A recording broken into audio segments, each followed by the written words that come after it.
Right, now that we have our custom session opened and populated, we will begin making our edits and so forth. So the first thing I usually do is I like to zoom out. And how you zoom out is you just hit the minus key on your keyboard.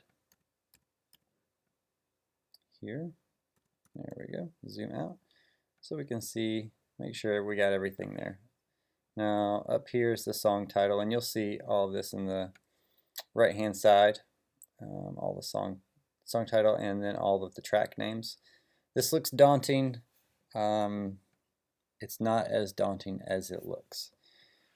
So the first thing I like to do is I like to save the session as onto my desktop. So we go up here to File, and then we do Save Live Set As, and I usually name it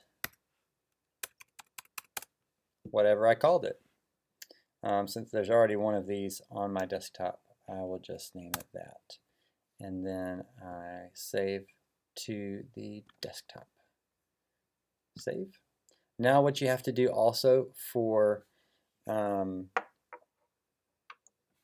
Ableton to pull all the files onto the desktop from wherever they are located. So if they're on an external hard drive, or this is just the best way to make sure all of your files are in your session. You go back up to File and hit Collect All and Save. Do this every single time that you make a change or put a new file in. I always just double, triple check that I've collected all and saved. Collect all and save. All of these boxes here have to say yes. So make sure they say yes, then hit OK. And what you'll see is it's pulling all the files and saving them to the session. So once you're done with that, you can begin your edits. So one of the biggest things that we have to know how to do here is what's called warping tracks, and that is transposing them. So the elevation song here at the beginning, I will zoom back in using Shift and then the plus button.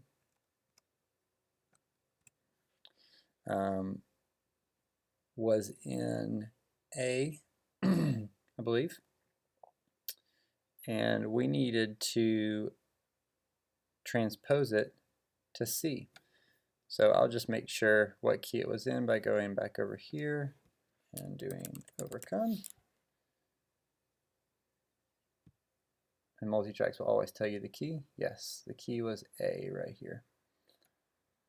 So we know the key was A, and we need to go to C. So what we're going to do is we will click down here and drag and highlight all of our instruments that give a tone, so like basses, guitars, pianos, and such. And what you'll see come up here is this little screen here, this little window. Now we're going to use drop down this menu and use complex. For instruments, you will always use complex. For vocals, if you're transposing vocals, you will use Complex Pro. So for instruments, again, we will always use complex. Before we do this, let's see how it currently sounds. Start here. 1, 2, 1, 2, 3, 4.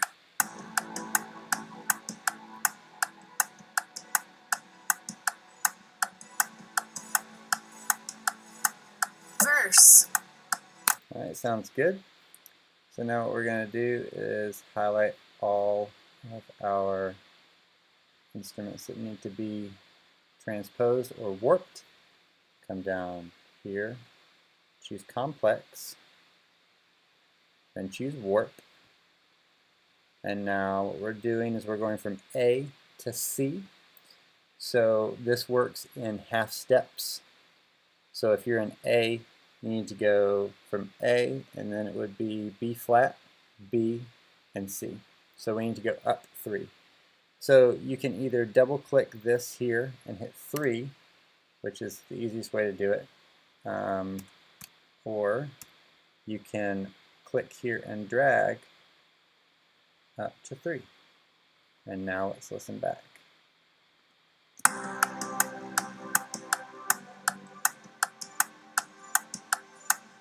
Easy as that, transposed. Now what we'll do is we will transpose the vocals here, same thing, highlight them. And again, for vocals, we will use Complex Pro. Warp 3. And let's see how that sounds.